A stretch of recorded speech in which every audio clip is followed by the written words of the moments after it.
Bismillahirrahmanirrahim. Assalamualaikum warahmatullahi wabarakatuh. Alhamdulillahirrabbilalamin. Solihah kelas 4, kita ketemu lagi. Insya Allah kita akan belajar IPA.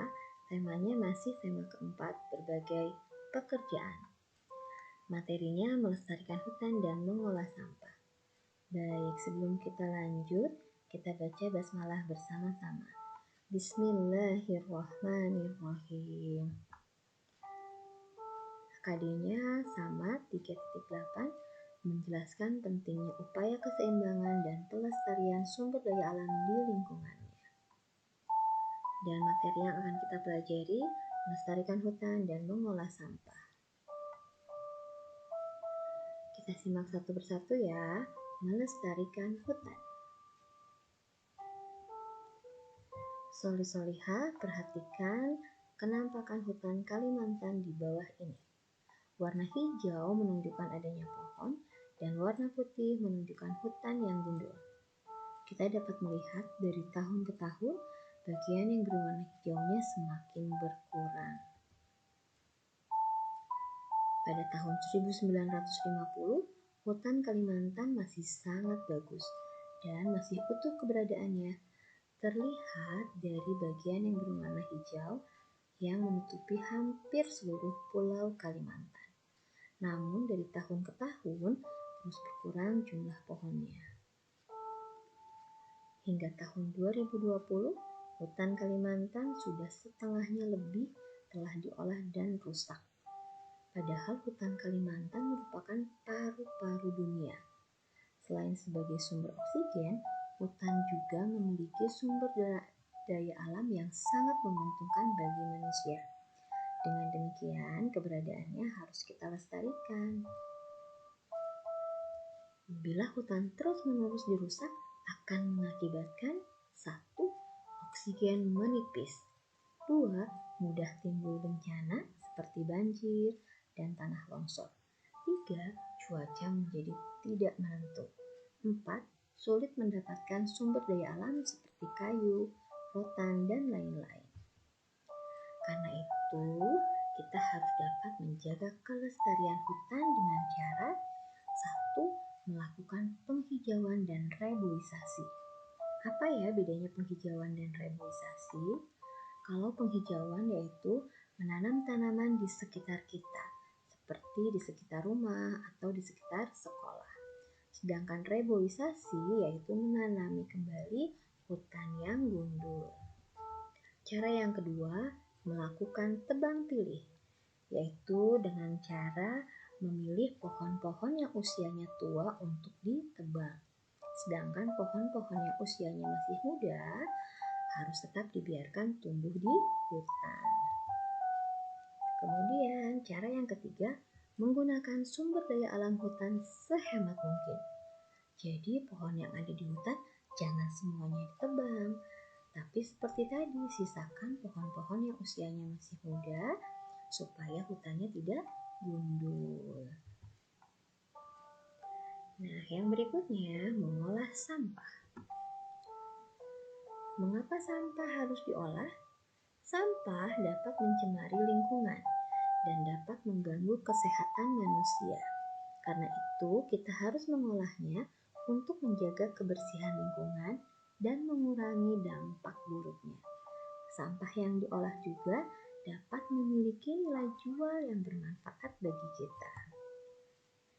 Ada 4 cara mengolah sampah. Cara yang pertama, dengan mengurangi pemakaiannya. Istilah ini dikenal dengan nama reduce atau mengurangi. Sebisa mungkin kita kurangi penggunaan kemasan barang. Semakin banyak kita menggunakan kemasan barang, semakin banyak pula sampah yang dihasilkan. Di gambar terlihat berbagai makanan yang dikemas oleh berbagai kemasan yang terbuat dari plastik dan kertas karton. Ya, kita kurangi ya penggunaan kemasan barang supaya dapat mengurangi sampah. Berikutnya cara yang kedua. Kita bisa memakai kembali. Istilah ini dikenal dengan nama reuse atau memakai kembali. Pilihlah barang-barang yang bisa dipakai kembali, hindari pemakaian barang yang disposable atau sekali pakai.